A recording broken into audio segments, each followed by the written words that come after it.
Acclamez-la pour Jésus. Dans son palais, tout s'écrit. Dans son palais, tout s'écrit. Et dans son palais, tout s'écrit.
Amen, amen.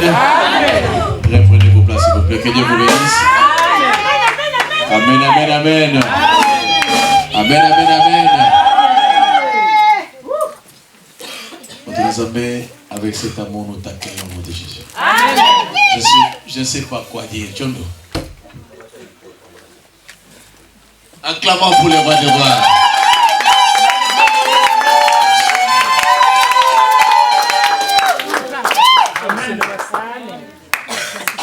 Alléluia. Amen. Plus de joie. Amen.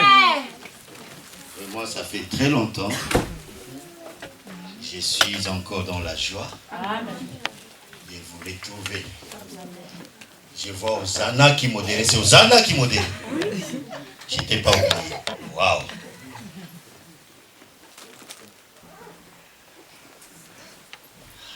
Amen. Les mots me manquent. Amen. C'est une surprise. Hosanna qui modère.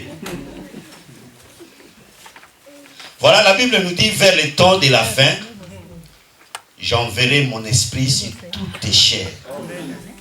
Vos fils et vos filles prophétiseront. C'est le temps que la jeunesse puisse se tenir debout pour servir le Seigneur. C'est le temps de la jeunesse. Quand je vois cette fille modérée ici, je confirme la parole de Dieu. Amen. Ne croyez pas qu'il y a encore un autre temps de la fin. Ça, ce sont des signes.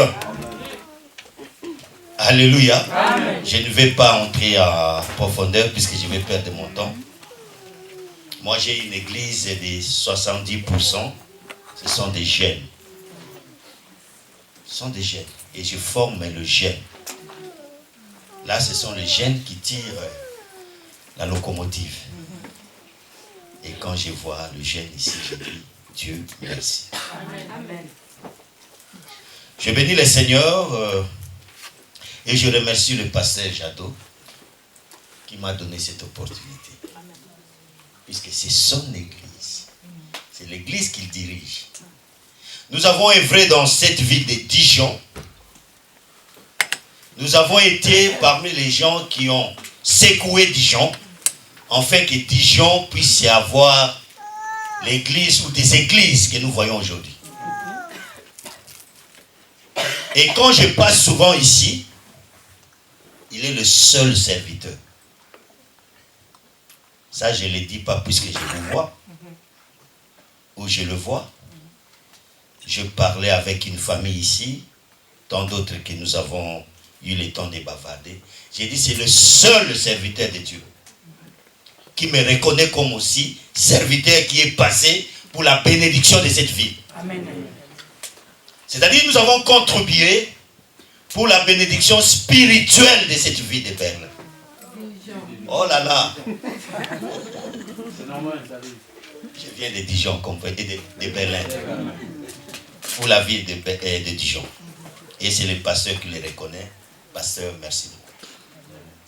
Merci. Tu sais comment nous avons commencé? Et il n'y a que toi. Alléluia. Amen. C'est ce que Jésus a toujours dit sur les 10 lépreux qu'il avait guéris. Il n'y avait seulement que un. C'est vrai, je suis venu pour le cas de deuil de notre frère qui est décédé, notre jeune frère, que vous connaissez tous, Juvé. Et je voulais prendre ma route très tôt matin, puisque j'ai 1200 km à rouler. 1200 km jusqu'à Berlin. Mais quand le pasteur m'avait dit ça hier, que tu passes à l'église pour bénir le peuple de Dieu, j'ai posé la question, quand est-ce que vous commencez le culte? Il m'a dit 14 heures. Là, je disais, waouh, Seigneur. Bon, après, j'ai désisté. Pour vous dire, j'ai désisté. Parce que je vois le temps que je vais rouler. C'est vrai, nous sommes des chauffeurs, mais je n'aime pas que ma femme puisse me conduire la nuit. Je n'aime pas. Elle conduit aussi, mais je n'aime pas qu'elle puisse me conduire la nuit. Je ne sais pas pourquoi. Donc, je serai seul qui va conduire jusqu'à chez moi. Alors, le matin, quand je me suis réveillé, disons la nuit, il y a le Seigneur qui m'avait interpellé. Parce que je devais seulement appeler le pasteur pour dire non, non, c'est pour la fois prochaine. Et le Seigneur m'a interpellé par rapport à une prophétie qui est sortie depuis 2001. J'étais encore au pays où le Seigneur me disait, quand à toute occasion qui va se présenter devant toi pour prêcher la bonne nouvelle, prêche la parole de Dieu. Amen. Amen. Et quand ma femme s'est réveillée, puisqu'on était ici, à côté ici, je parlais de ça à ma femme, et elle m'a dit, écoute, ce que tu peux faire de mieux, c'est de rester prêcher la parole de Dieu. Peut-être nous pouvons prendre la route ici, et puis on peut croiser des bouchons d'1 heure, 2 heures, et là, tu n'auras pas accompli la volonté de Dieu, et tu auras des problèmes. Voilà pourquoi je suis là. Amen. Amen. Amen. Je suis là. Amen. Pasteur, j'aimerais demander pardon puisque je n'étais pas prêt. Alléluia. Amen. Voilà. Vous allez m'aider avec la lecture. Parce que je n'ai pas ma Bible. Nous allons prendre le livre de Genèse.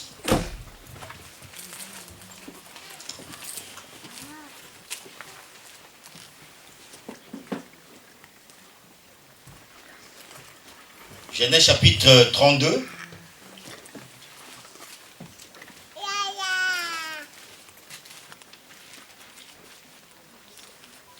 Nous allons lire le verset 23 au verset 31.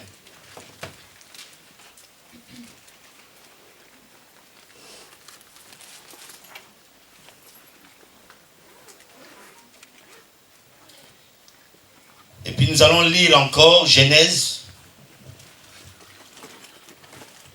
28.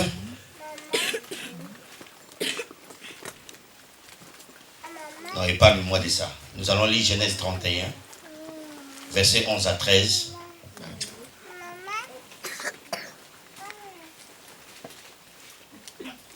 Genèse 31, versets 11 à 13. Et puis notre dernière lecture, c'est dans le livre, l'épître de Paul aux Romains, chapitre 9, verset 13.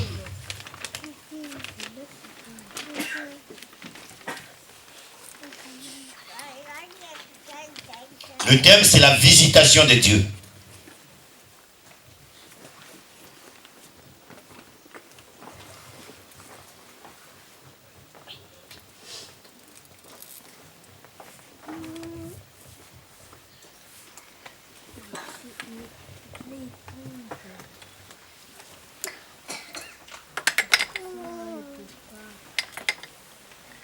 La visitation de Dieu. Voilà, avant de lire, je vais encore une fois de plus me présenter. Je suis le pasteur Jean-Paul Chondo. J'ai habité Dijon à peu près, c'est presque 3 ans que j'ai fait à Dijon. Et comme ça n'a pas marché ici, pour faire le regroupement familial, et toute ma famille que j'ai laissée à Berlin, Berlin nous a régularisés. Voilà pourquoi j'avais laissé Dijon. Je suis marié à ma femme qui est là. Tu peux te mettre debout. Amen.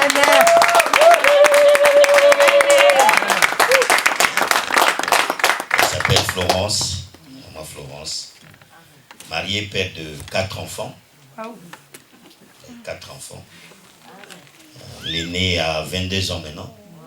Elle prêche aussi la parole de Dieu. Amen.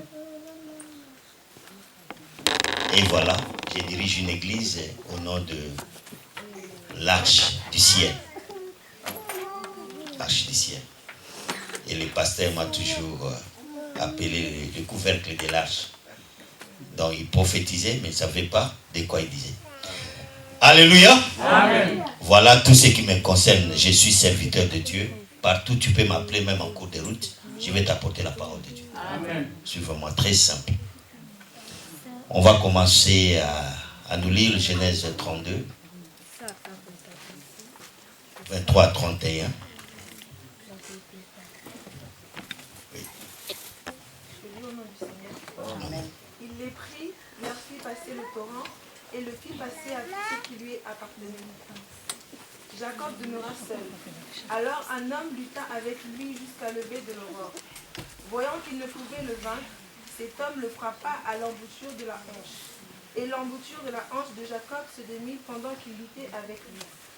Il dit, « Laisse-moi aller, car l'aurore se lève. » Et Jacob répondit, « Je ne te laisserai point aller, que tu ne m'aies béni. » Il lui dit, « Quel est ton nom ?»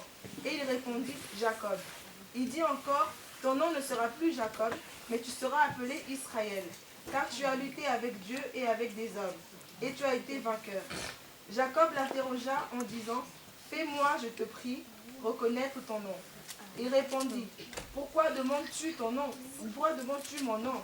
Et il le bénit là. Jacob appela ce lieu du nom de Péniel, car, dit-il, « J'ai vu Dieu face à face, et mon âme a été sauvée. » Le soleil se levait lorsqu'il passait Péniel. Jacob boita de la hanche.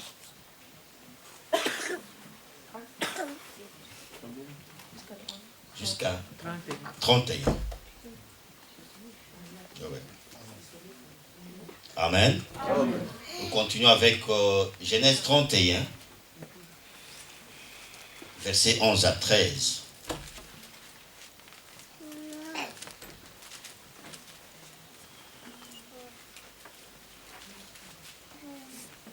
Je lis au nom du Seigneur. Amen. Et l'ange de Dieu me dit en songe, Jacob, je répondis, me voici. Il dit, lève les yeux et regarde.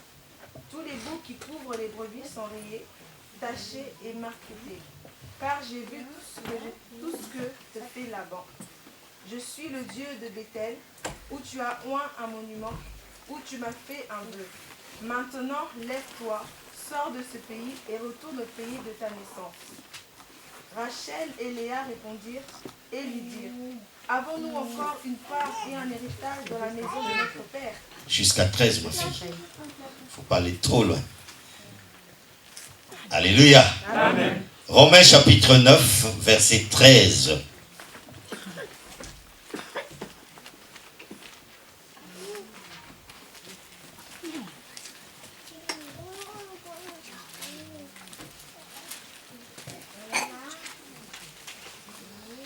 Je lis au nom du Seigneur. Amen. J'ai aimé Jacob et j'ai haï Ésaü. J'ai aimé Jacob et j'ai haï Ésaü. Prions le Seigneur. Père éternel, nous te disons merci, le maître des temps, le maître des circonstances. Merci pour ton amour, merci pour ta grâce, que toi tu me donnes en ces jours, afin que je puisse, l'Éternel des armées, apporter ta parole auprès de ton peuple.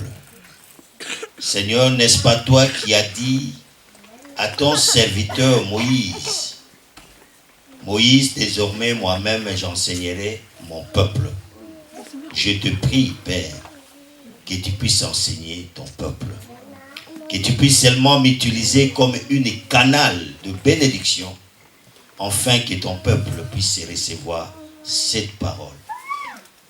Cher Saint-Esprit, viens et convainc tout un chacun de nous qui va t'écouter. Accompagne-nous du début jusqu'à la fin, au nom de Jésus. Nous t'avons ainsi prié. Amen. Amen.